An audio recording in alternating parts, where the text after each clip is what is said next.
It was as sudden as it was brutal and relentless. Ukrainians woke up to find themselves plunged into the midst of war. Explosions and air raid sirens ringing out. It was unprovoked, but this is what Russian President Vladimir Putin unleashed on Ukraine as the sun came up this morning. A missile striking an industrial park in Major Ukraine. news. After days on the razor's edge, Ukraine is now a nation at war. Just hours ago, Russian forces began their attack. President Vladimir Putin warning other countries that any attempt to interfere with the Russian action will lead to, quote, consequences they have never seen. The Russian president says a military operation is now underway in eastern Ukraine. Ukraine has declared a state of emergency.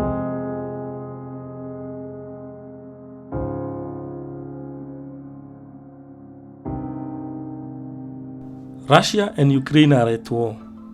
Or realistically put, Russia has been trying to invade Ukraine and take over the country for the past 1.5 years. But the story stretches longer than this, stretching back to Budapest Memorandum in 1994, when Ukraine gave up its nuclear weapons. Since then, Ukraine has been a country not at ease. For more than 2 decades, Russia has used soft power and semi-soft power to keep Ukraine and its people under Putin's influence. But soft power tactics failed in 2013 during Euromaidan. The protesters here are fighting back, attempting to defend themselves with fireworks and Molotov cocktails.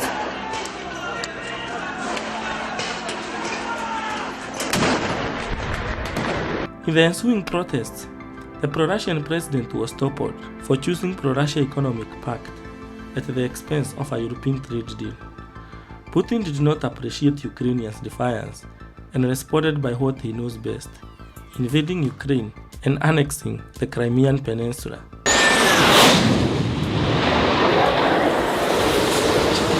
Russian troops moving swiftly to take control of military bases in Crimea, where voters decided to rejoin Russia. This was followed by a sponsored separatist movement in the Donbas region. Most hoped the aggression would end here, but Putin had bigger dreams that included making Ukraine a de facto Russian oblast. So what is power in international relations, and how does it help us understand Russia's failure in its disastrous invasion of Ukraine?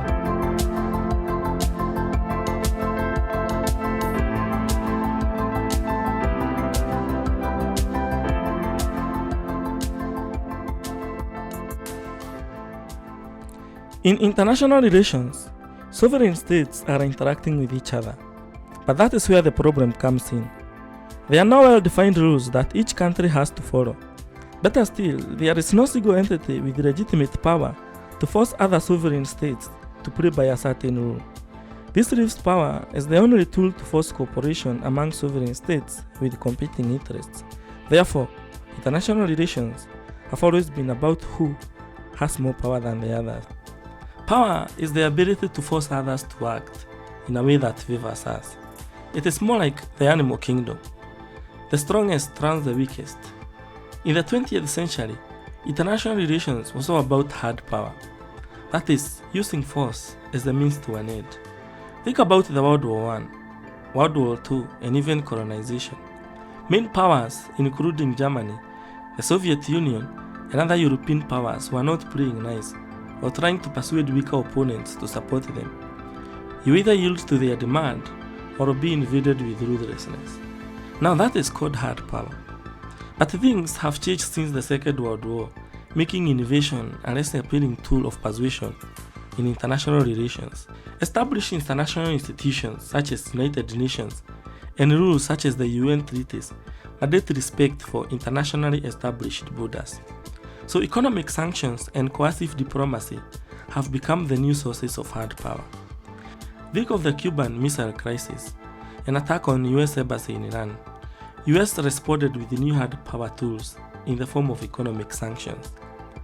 But these are not very appealing either, as the world becomes increasingly interconnected. They are also not available to all countries. Hard power can only be borne by countries such as the US, China and Russia, who have economic power and military might to back their threats. Rather, in the age of the interconnected world and established international institutions, soft power has become the ideal tool of persuading others to act in a certain way. It does not entail the use of force, but rather attraction and appeal. Take the case of liberal democracies, for instance. Liberal democracies build strong institutions and rule of law that would make democratic governments appealing to other countries. With strong institutions and governance by rule of law, Western countries have become highly developed societies, and its citizens enjoy the highest standards of living. Now, everyone wants to emulate these countries and become a liberal democracy with a market economy. That is called soft power, and it requires time to acquire and even more legitimacy to sustain it.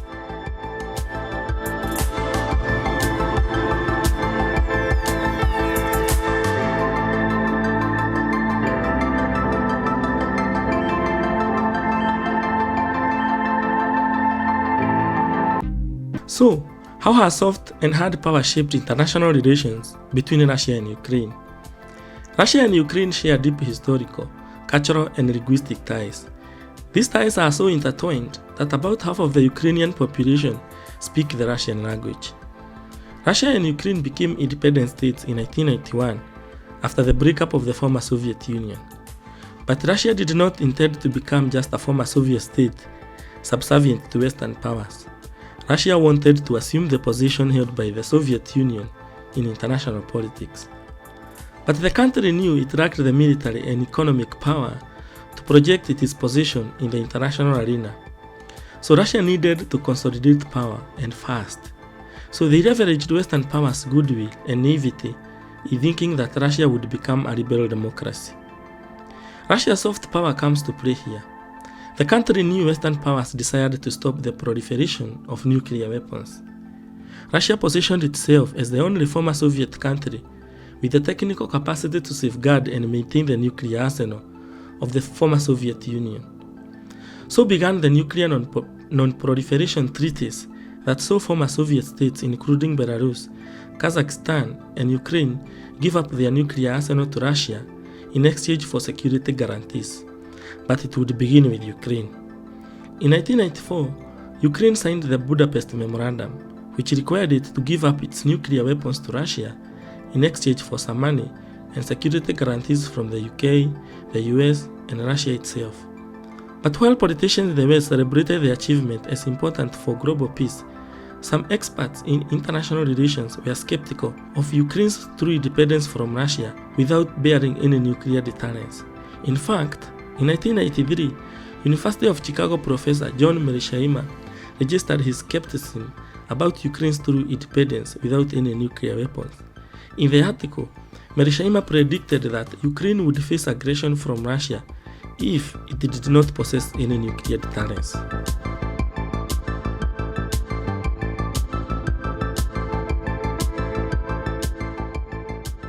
But Russia would be patient in deploying hard power in Ukraine. Rather, it chose to use soft power for decades to keep Ukraine and its people under Russia's influence. Russia always knew that Ukraine's shared history, culture, and language would always cultivate pro-Russian sentiments in the country. Russia used this sentiment to create a sense of shared heritage and emotional bonds to make Ukrainian population pro-Russian, and it worked until 2013.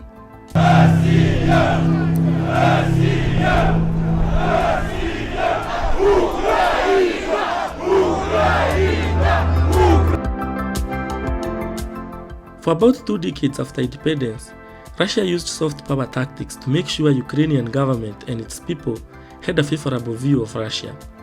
It began with media and information influence. Russia's state-controlled media outlets would air in Ukraine, targeting Russian-speaking population. These media houses would disseminate information that portrayed Russia as a benevolent neighbor, while demonizing Western countries and portraying their actions as hostile. Russian propaganda was massive on social media. It was massive. There was so many stories that started emerging on the Facebook. Cruel Ukrainian nationalists killing people or torturing them because they speak Russian. They scared people. You see, they're gonna attack, they're gonna burn your villages. You should worry. Then fake staged news. But the influence would not end with using media to set a pro-Russian agenda, not by a long shot. Russia would also use economic leverage to keep Ukraine under its tabs. For years, Russia would offer Ukraine favorable energy and trade deals. As a result, Ukraine relied on Russia to meet more than 70% of its energy needs by the time of invasion. Russia would also ensure Ukraine relied on it for imports and exports.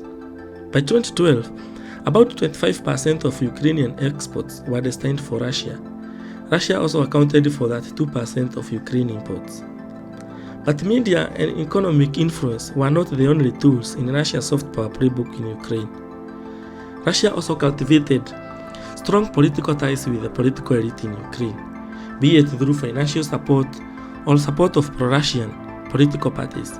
Russia used soft power to influence Ukraine's political landscape. But Russia would also use the Ukrainian Orthodox Church to solidify cultural and religious ties with Ukraine. By using the church's message that often echoed Russian sentiments, the church helped cultivate pro-Russian sentiments among Ukrainian people and the ruling elite. There were scuffles outside a Kyiv monastery on Thursday after a Ukrainian branch of the Orthodox Church defied an eviction order. Kyiv accuses the Ukrainian Orthodox Church, the UOC, of having ties with Russia, and tensions over its presence at the 980-year-old monastery have risen since Moscow's invasion. But Russia's soft power was not enough to defeat the need for political change in Ukraine. While Russia was successful in making Ukraine ruling elite pro-Russia, the political and cultural interference divided Ukraine into pro-Russian and pro-European factions, creating significant political instability in the country. External interference by the West and Russia promoted corruption by ruling elites, which made Ukraine experience frequent changes in leadership. This would come to a head in 2013 during Euromaidan protests. The pro-Russia president was toppled after accepting a pro-Russian trade deal at the expense of a European trade deal favored by many.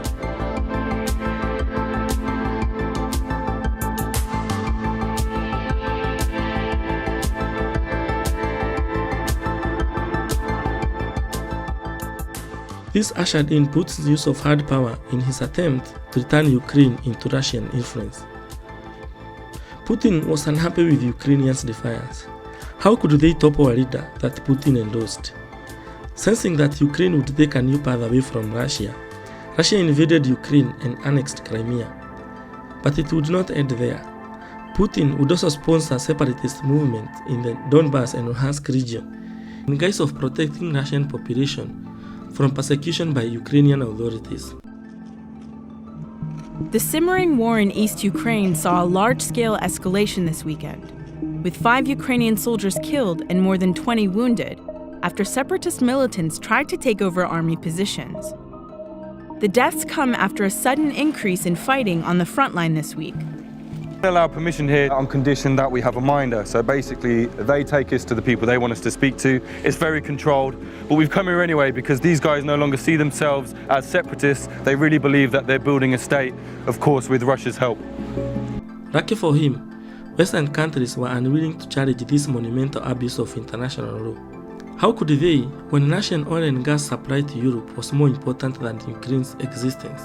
Probably, sacrificing Ukraine's territory was a worthy cost to pay in exchange for stable flow of oil and natural gas from Russia.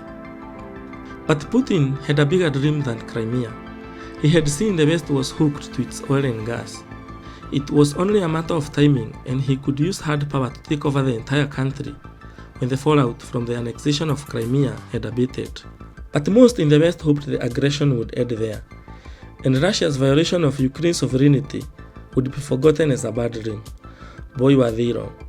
Russia would wait for energy prices to escalate in 2021 and launch a full-scale invasion of Ukraine. I mean, why not? Western powers had not acted before. How could they act now? Ukraine put no fight to protect Crimea in 2014. How could they withstand the might of the Russian military for even a week?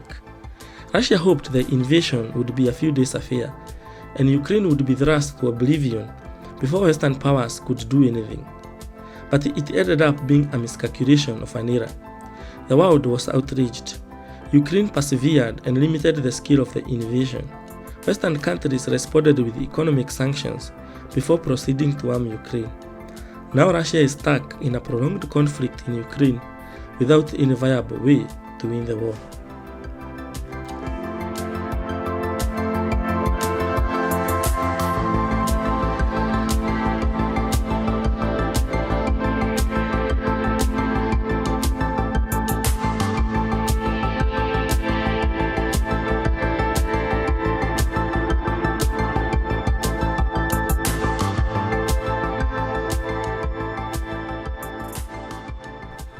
But as the tragedy of the unprovoked invasion of Ukraine unfolds, both sides are faced with the devastating loss of human life and even greater loss of livelihood for those in eastern Ukraine. This is Bakhmut before Russia invaded Ukraine. Once famous for its sparkling wine and thousands of rose bushes. This is Bakhmut now, reduced to a landscape of ruin and death. With Russia unwilling to relent and lose face by seeking peace with Ukraine, the conflict has no end in sight. Forced to protect its sovereignty and independence for its people, Ukraine can only sacrifice its youthful and productive men in the hope that future generations can pursue their dreams independent of Russia's aggression. Russian forces have moved across the city, entire neighborhoods have been destroyed. It's a site that has echoes of other cities that have faced Russia's brutal bombardments in different countries. From Grozny in Chechnya at the start of Putin's rule in 2000, Moscow's intervention in Syria, reducing Aleppo to rubble, to cities in Ukraine,